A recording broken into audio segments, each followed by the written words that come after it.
a graça e a paz. Amém. Você está feliz aí? Amém. Estou muito feliz por estar aqui hoje, né? Não sei quem estava aqui domingo passado, quando Sara veio dar a palavra, ela falou que estava com um probleminha na fala, né?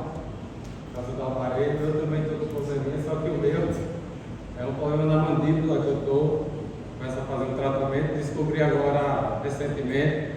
Peço que os irmãos orem por mim também em relação a isso. Vou falar um pouquinho assim, devagar, tá bom, para que eu possa conseguir chegar ao final da palavra. Amém? Amém. Vamos dar continuidade sobre a série Espiritualidade. E falar desse tema, irmãos, é um desafio.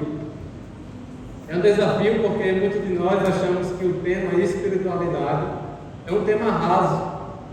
Porque quando nós olhamos para a palavra espiritualidade, nós enxergamos algo exterior.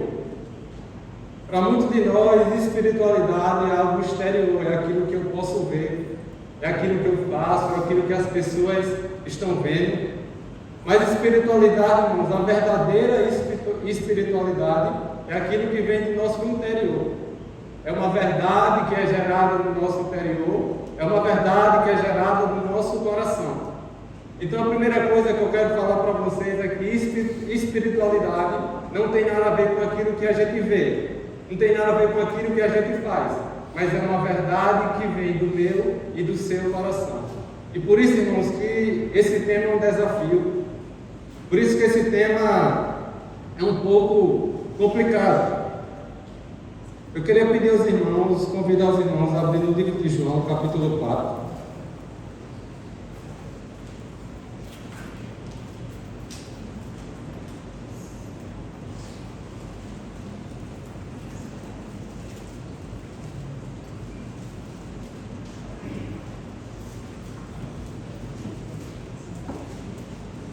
A gente vai falar hoje sobre virtudes da espiritualidade.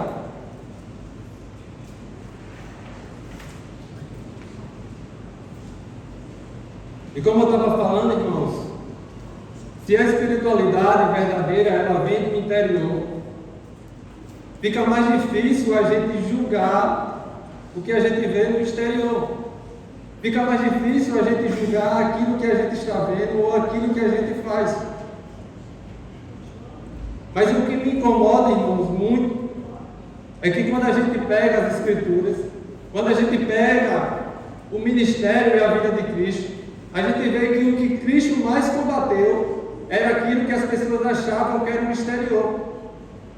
Cristo chegava nos mestres da lei e dizia: olha, vocês conhecem a lei, vocês estão fazendo isso que a lei está ditando, mas o exterior que vocês aparentam ter não é uma verdade. E quando a gente olha para o ministério de Cristo, a gente vê que ele combateu muito isso.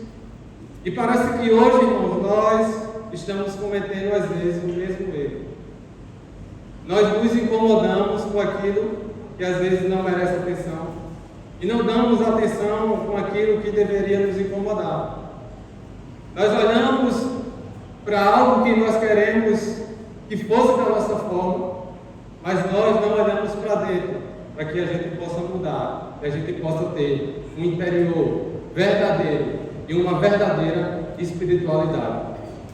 E a gente vai falar um pouco sobre virtude da espiritualidade. E eu queria nesse momento que a gente pudesse ler esse texto do Evangelho de João, capítulo 4. Quem abriu diz amém.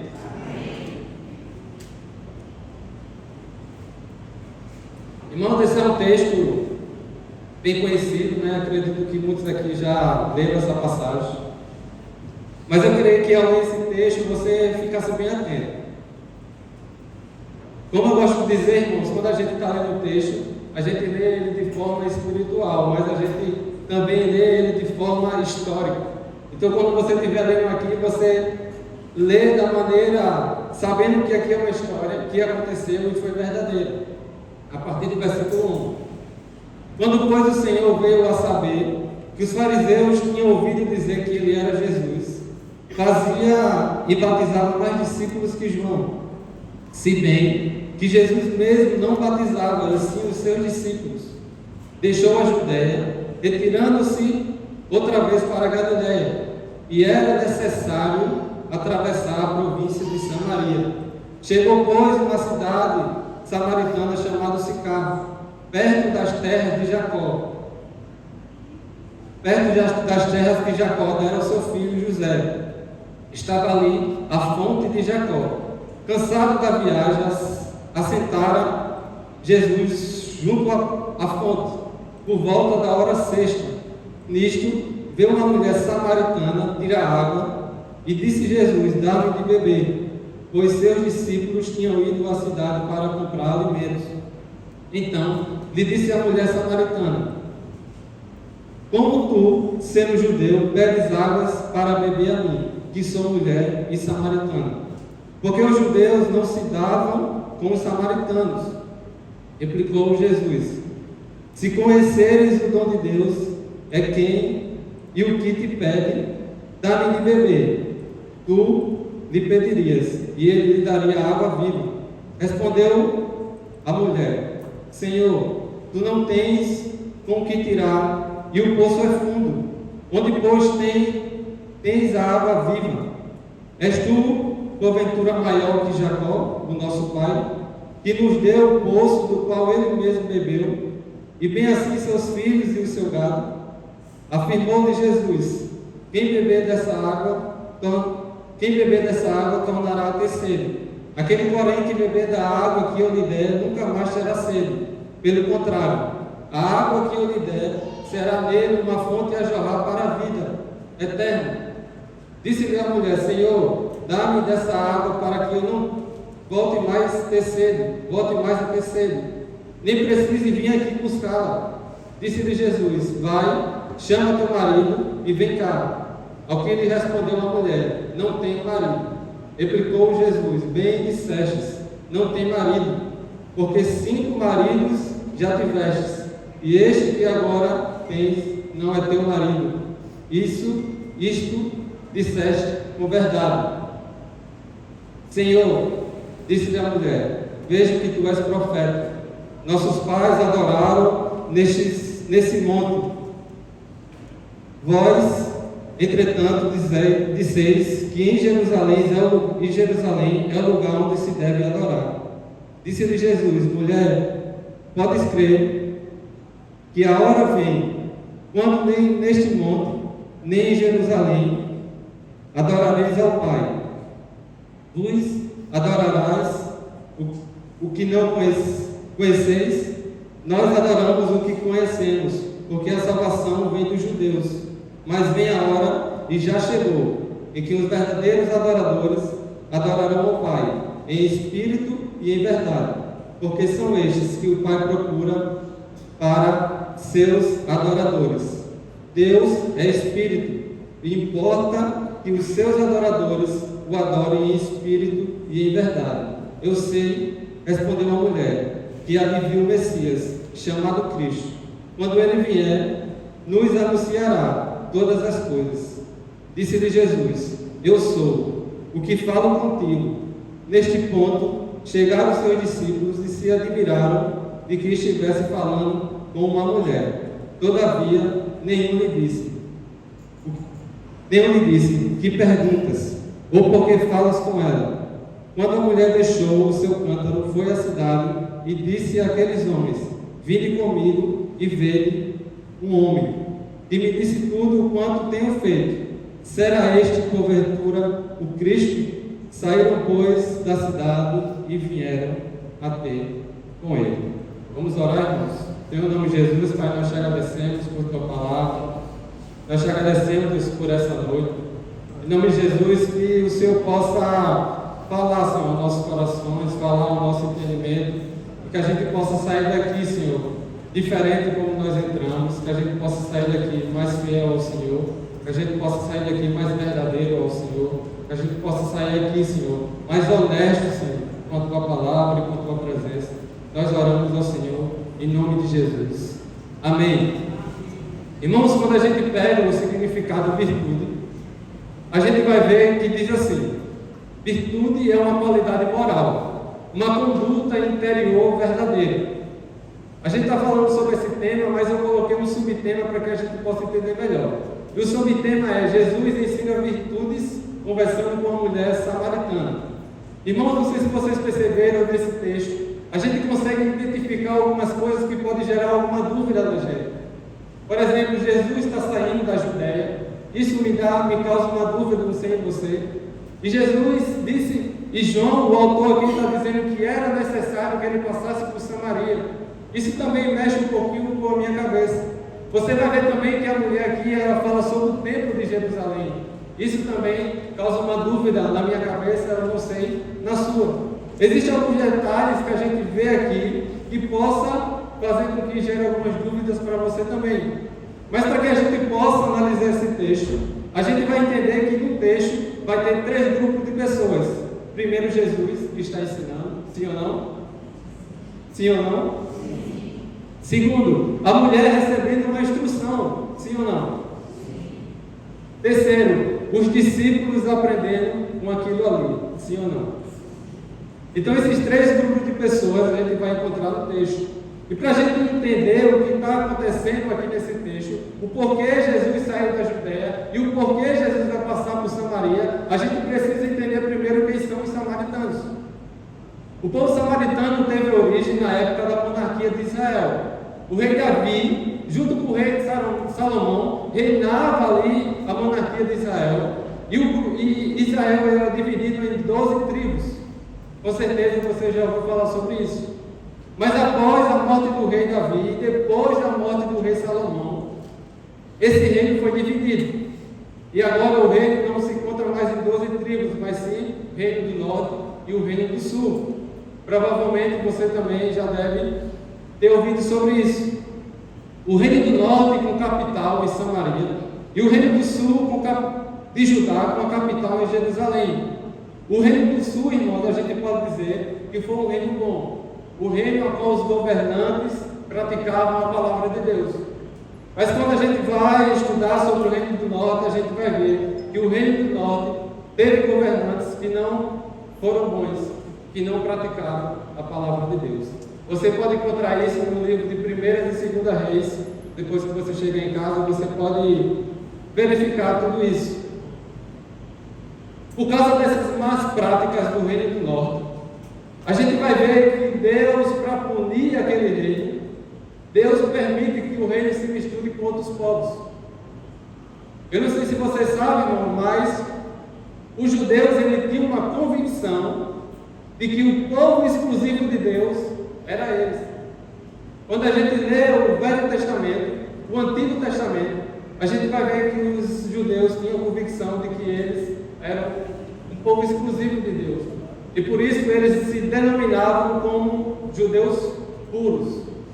Provavelmente você deve também ter ouvido sobre isso. E Deus, para trazer uma punição, porque o reino do norte estava desobedecendo a palavra de Deus, Deus fez com que esse povo se misturasse. Irmãos, eu estou falando sobre isso para que a gente possa entender o que está acontecendo aqui nesse capítulo 4. E quando Deus permite que o povo ali do reino do norte se misturasse com outros povos, um dos principais povos que se misturaram com ele foi o povo da Assíria. E o rei da Assíria começou a governar sobre o reino do norte. Então ele trouxe gente da Babilônia e trouxe outras regiões e fez habitar nas cidades de Samaria. E em lugar dos filhos de Israel, em lugar de judeu puro, agora nasciam judeus misturados, samaritanos misturados. Então daí, irmãos, a gente já começa a entender um pouco do que Jesus estava fazendo ali. Essa é quem são os samaritanos. E para a gente entender também, porque a gente vê no texto que ela pergunta o que Jesus estava fazendo ali, sendo ele judeu, e ela sendo samaritana.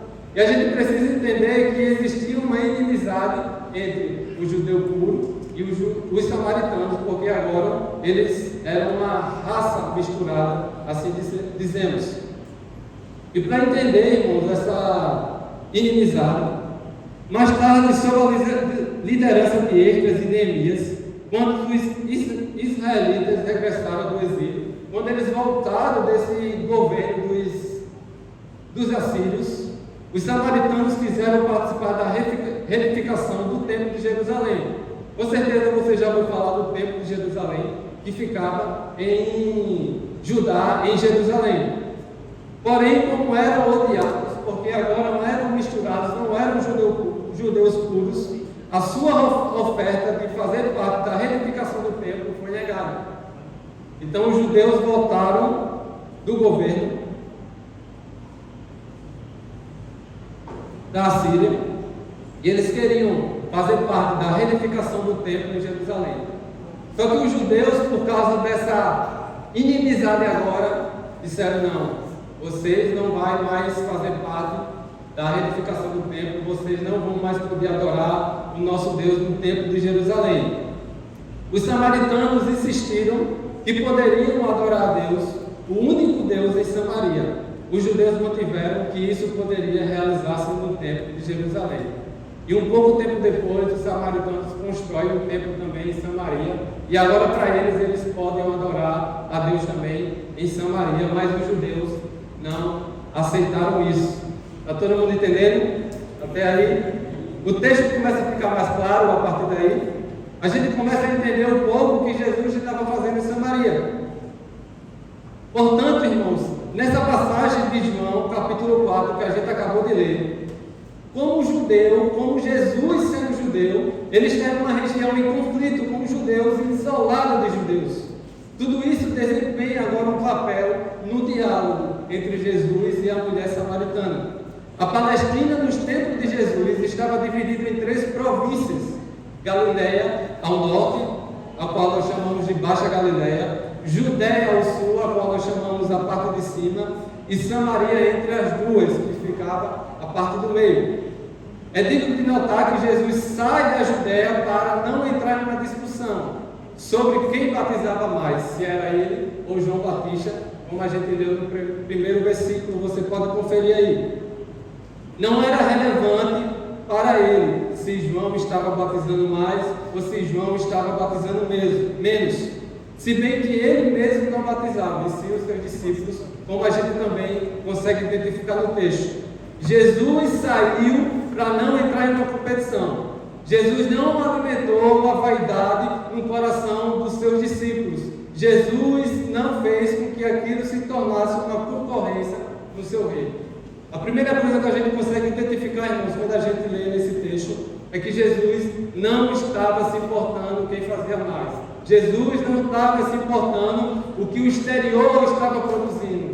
A importância de Jesus é que o interior fosse verdadeiro. E ele sabia, era necessário ele sair da Judéia, sair dessa disputa para passar por Samaria, porque existia alguém que verdadeiramente ia adorá-lo em espírito e em verdade. Então daí, irmãos, entendendo todo esse texto, a gente vai começar a refletir sobre alguns pontos. E eu separei 4 características aqui.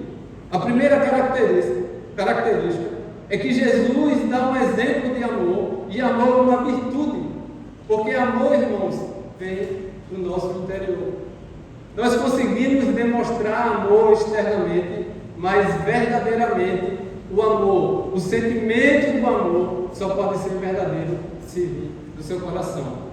Eu posso pegar, irmãos, uma doação e dar para alguém e dizer que eu estou dando com amor, mas a pessoa não sabe que eu estou dando com amor, porque o amor está dentro do meu coração, deve estar dentro do meu coração. Mesmo sabendo que poderia ser julgado, Jesus conversava com a mulher.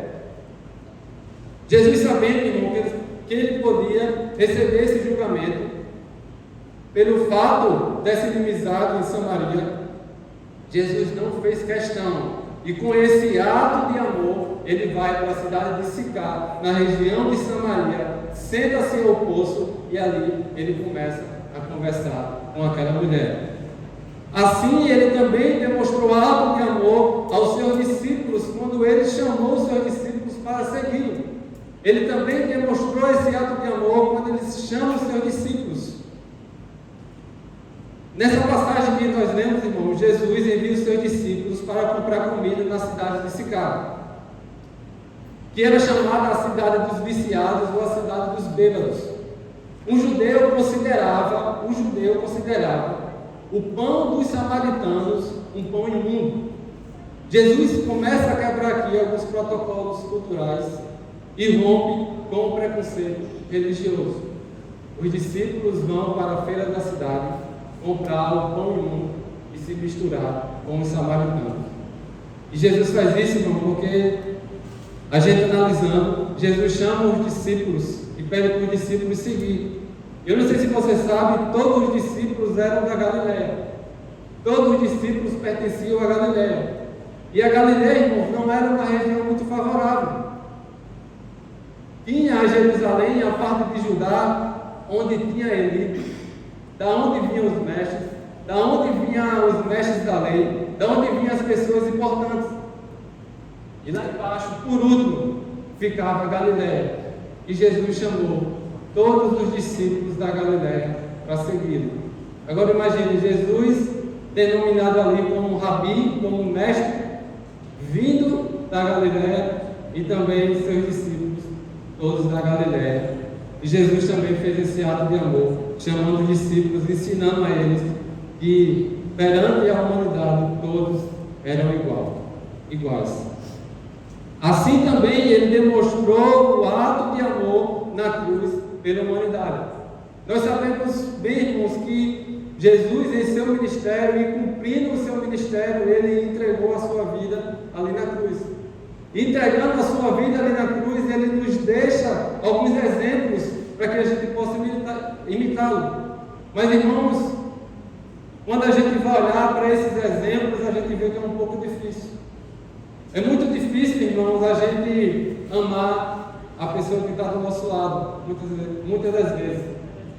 É muito difícil a gente amar uma pessoa do nosso trabalho que é diferente da nossa forma de agir, da nossa forma de pensar, da nossa forma de falar. E esse ato de amor, por mais que a gente ache que seja algo fácil, não é. Muitas vezes você se depara com pessoas que você queria fazer tudo, menos ser uma pessoa gentil com ela. Principalmente quem trabalha com o público, né? Às vezes fica mais difícil de lidar com as pessoas.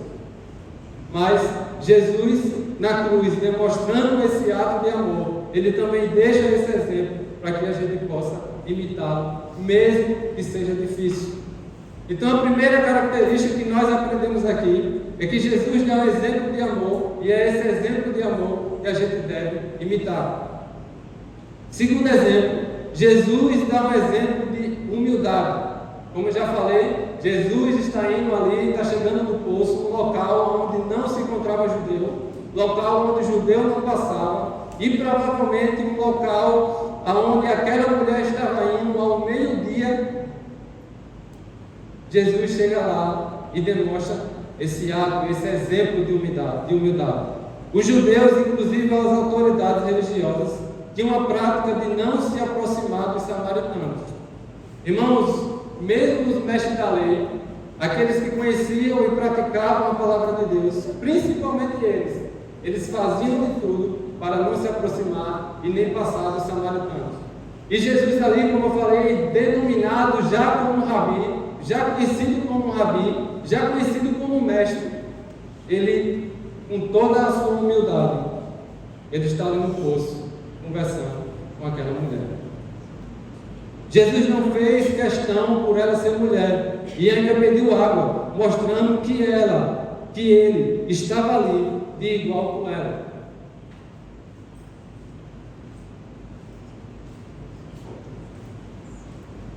Irmãos, além dos samaritanos, eles têm essa rivalidade com os judeus, ela ainda era mulher, e nós sabemos que naquela época, ser mulher era mais complicado do que no tempo de hoje.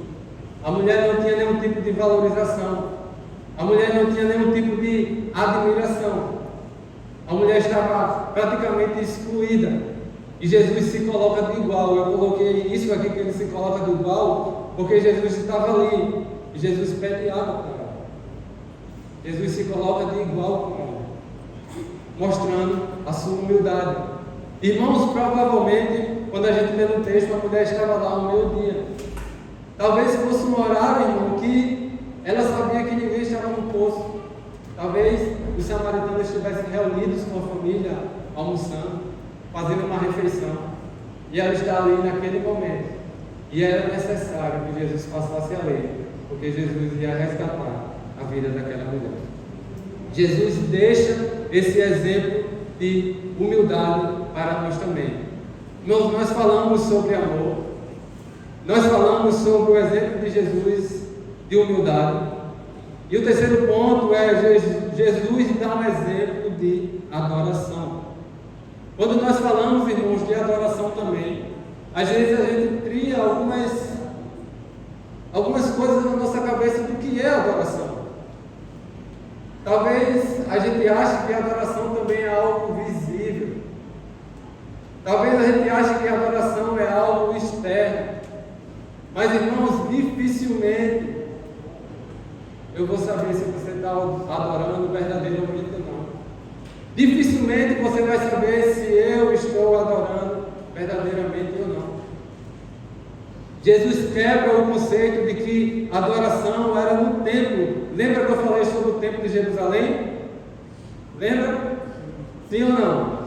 Onde a adoração dos judeus era no templo de Jerusalém, porque eles acreditavam, eles tinham essa direção de que a presença de Deus se encontrava lá, e os samaritanos no templo onde eles tinham construído. E quando ela fala sobre essa adoração, quando a gente lê no texto, Jesus quebra o conceito de que a adoração era no templo, mas a adoração agora era uma verdade interna. Ele diz: eis que é chegada a hora, e essa hora chegou, que os verdadeiros adoradores adorarão em espírito e em verdade. E essa é uma lição nesse texto que Jesus deixa para nós. Nós julgamos muitas vezes a adoração por aparência, julgamos às vezes a adoração porque às vezes nós se preocupamos com coisa pequena, irmãos. Se a luz está desligada, se a luz está ligada, se o aparelho tem uma cor, se o aparelho tem outra cor. Irmãos, Jesus procura uma adoração em espírito e em verdade. E esses são os verdadeiros adoradores. Adoração não é externa. Adoração é uma verdade interna.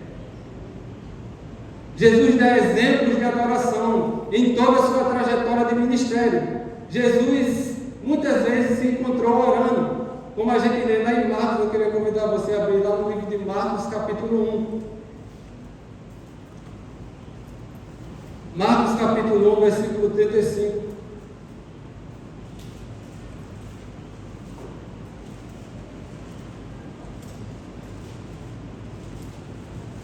Quem for achando aí, diz amém.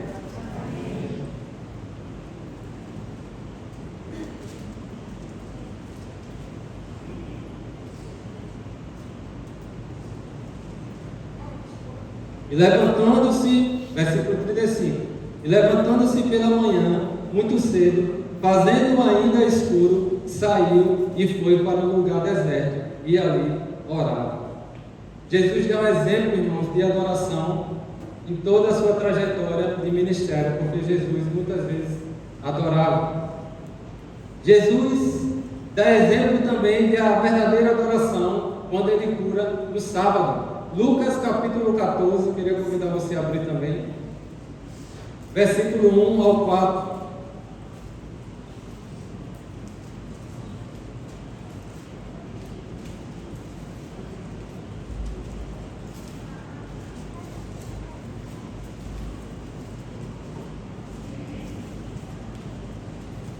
Se for abrindo, vai dizer amém.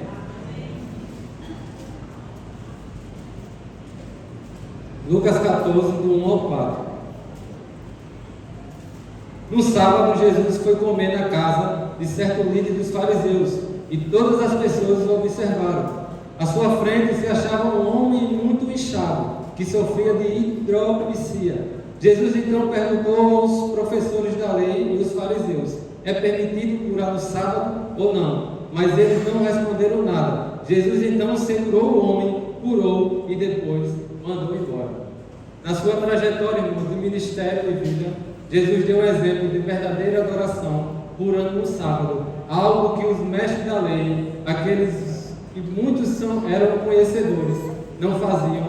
E se alguém estivesse precisando de algo, eles não faziam, porque eles acreditavam que a adoração era algo externo. Jesus também dá um exemplo de adoração, irmãos, quando ele está jejuando e sendo fiel na provação. Convido você também a abrir o livro de Mateus, capítulo 4. Evangelho de Mateus, capítulo 4, do 1 ao 4. Quem for abrindo vai dizer amém.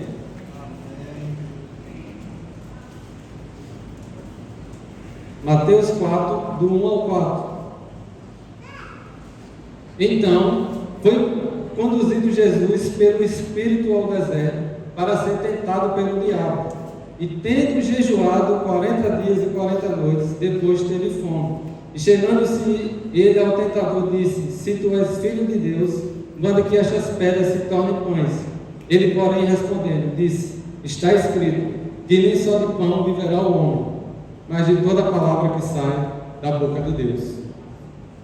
Então, irmãos, na trajetória de Cristo, de ministério e de vida, Jesus deu exemplo de adoração a nós,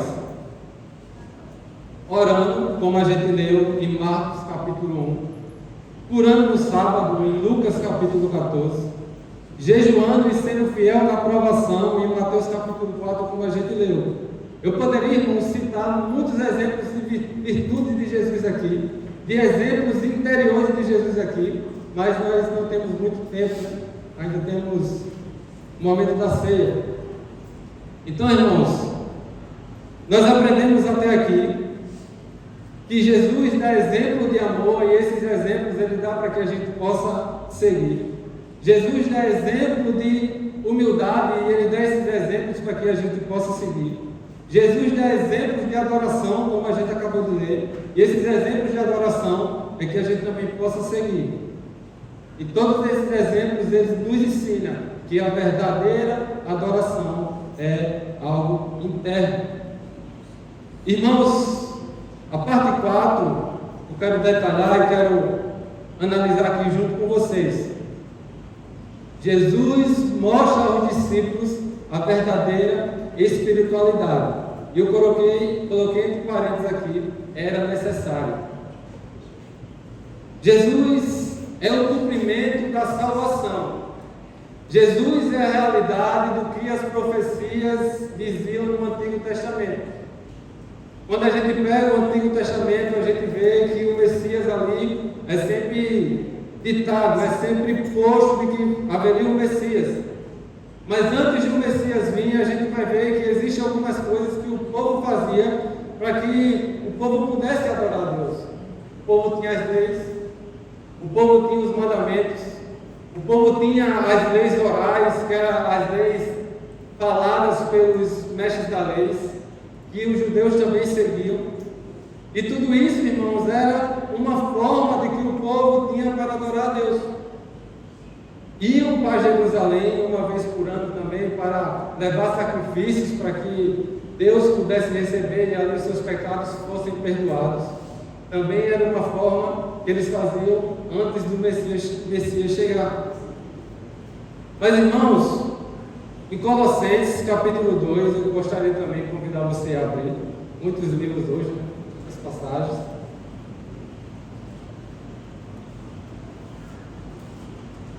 Colossenses capítulo 2, versículo 16 e 17.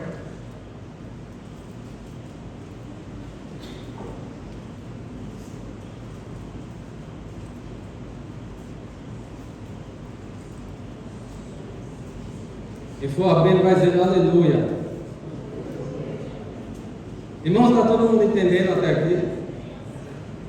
Sim ou não? Sim. Eu digo assim que eu tenho uma dificuldade, né? Eu sempre acho que ninguém está entendendo o que eu estou falando. E eu sempre vou ter isso, eu acredito. Mas amor, para, está todo mundo entendendo.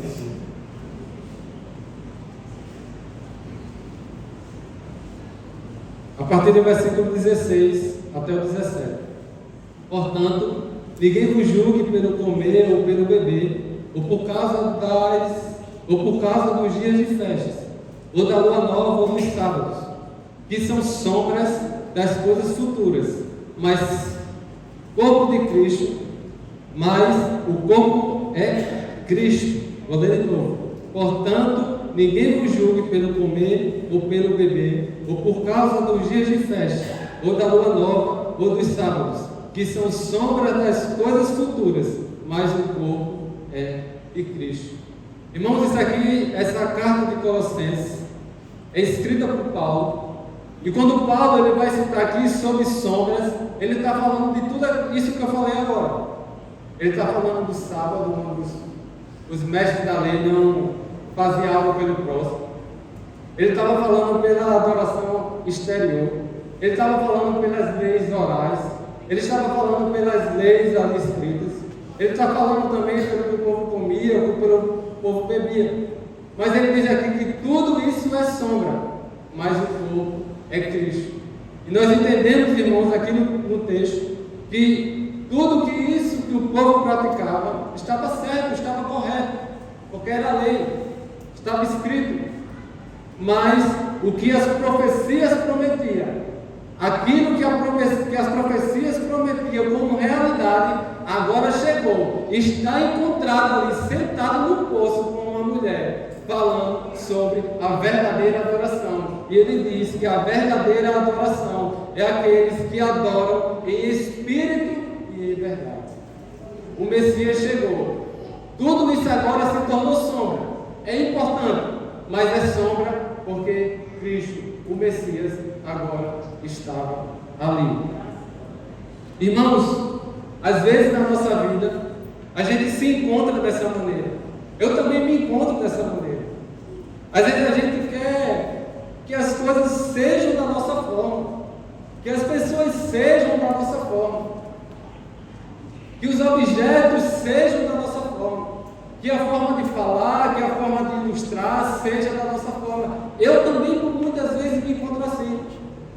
Mas irmão, quando você vai, conversa com alguém, esses dias eu estava conversando com um professor meu do seminário, e ele estava em um país, deixa eu ver se eu lembro o nome, um país nórdico, eu esqueci o nomezinho agora, deixa eu ver se eu lembro, não lembro, é um país nórdico, um país europeu, bem distante do mais centrais ali. Ele estava falando que ele estava lá, com um grupo de missionários. E para as pessoas irem para o culto nesses países, é muito difícil, porque é muito frio, é muita neve.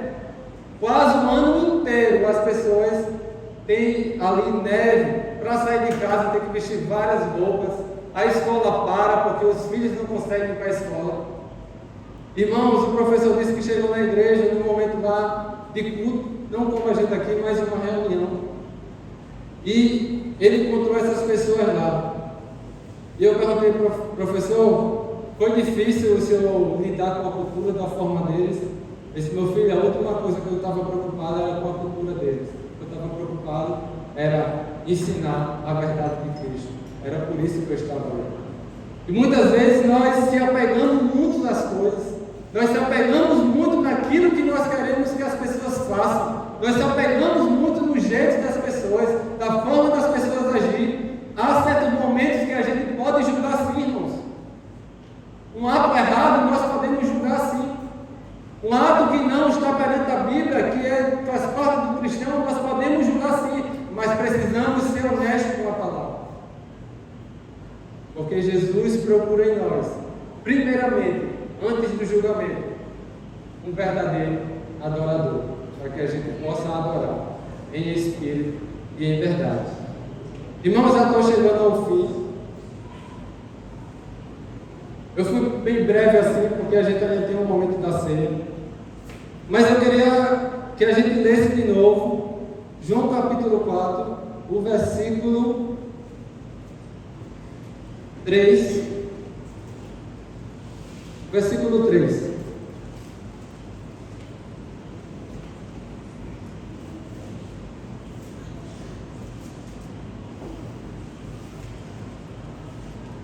E for abrir, mas em glória a Deus. João capítulo 4, versículo 13. Deixou a Judéia, retirando-se outra vez para a Galiléia. Até o versículo 4. E era-lhe necessário atravessar a província de Samaria.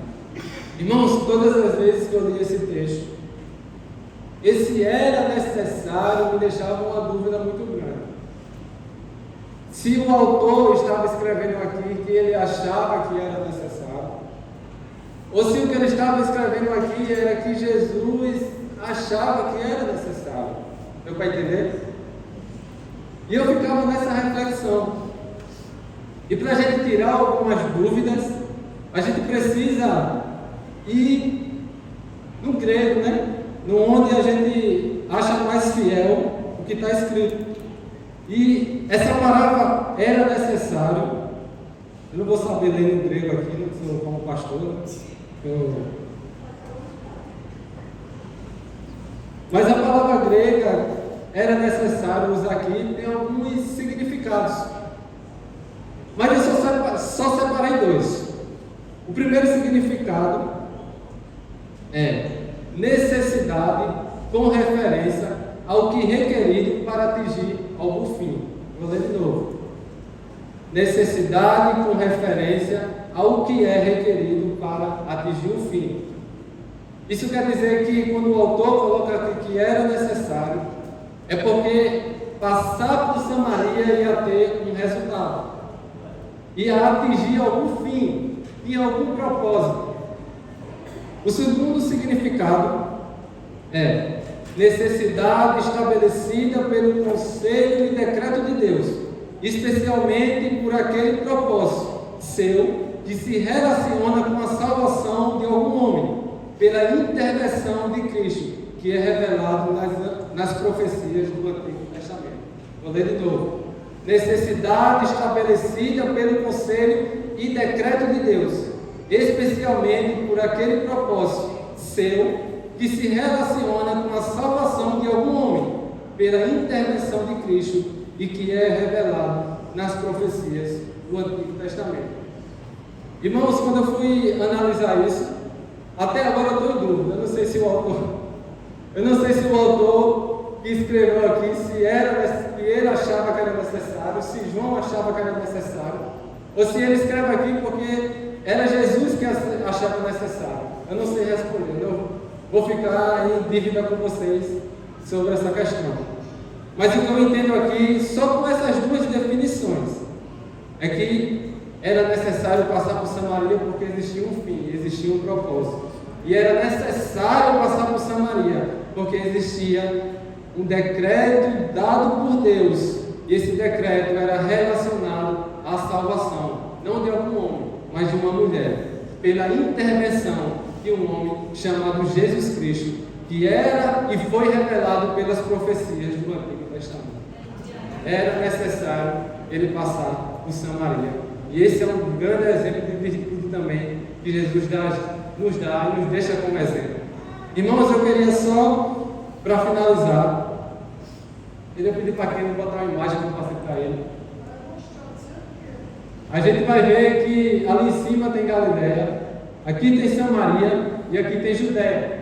Irmãos, a inimizade deles era tão grande que quando alguém saía pela Galiléia, eles preferiam passar 6 dias passando pelo Rio Jordão, que fica aqui no meio, não está dando para ver muito. Ou eles iam por Decápolis e passavam 6 dias para chegar pela Judéia, só para não passar por Samaria. Ou se eles estivessem aqui na Judéia, eles preferiam passar pelo Rio Jordão ou atravessar Decápolis até chegar a Galiléia para não passar por Samaria. Eu só coloquei essa imagem aqui para a gente ter uma noção. Os judeus, os mestres da lei, todos aqueles que se diziam um povo exclusivo de Deus, eles preferiam passar 6 dias caminhando ou 6 dias de barco para não passar pela Judéia, porque o motivo só eles sabem, né? Mas era necessário um homem chamado Jesus não ir nem pelo Rio Jordão, não ir nem por Decápolis, não ir nem por outra região, porque ali era o decreto de Deus para salvar uma pessoa. E esse é o maior exemplo de humildade que Cristo nos deixa. Essa é a verdadeira virtude que vem do nosso coração, que vem do nosso interior. E é isso que o Senhor nos chama. Irmãos, agora finalizando de verdade a conclusão. A mulher, depois que entendeu tudo o que aconteceu ali, ela foi anunciar a Jesus. O texto diz que ela abandonou o seu cântaro junto ao poço e corre à sua cidade, corre para dentro de Sicar, para falar de Jesus. Uma cidade inteira recebe Jesus depois disso. Conhece a Jesus por causa disso. Ouve a Jesus e é impactada pela pregação de Jesus. Porque ele fez uma escolha. Ele decidiu estar ali, junto ao poço, para cumprir um propósito e levar salvação, não só para aquela mulher, mas para toda a Samaria. E a pergunta que fica, irmãos, e nós, o que estamos fazendo com aquilo que nós aprendemos com Cristo? Fica essa pergunta para a nossa reflexão. Eu queria convidar você a fechar seus olhos em nome de Jesus.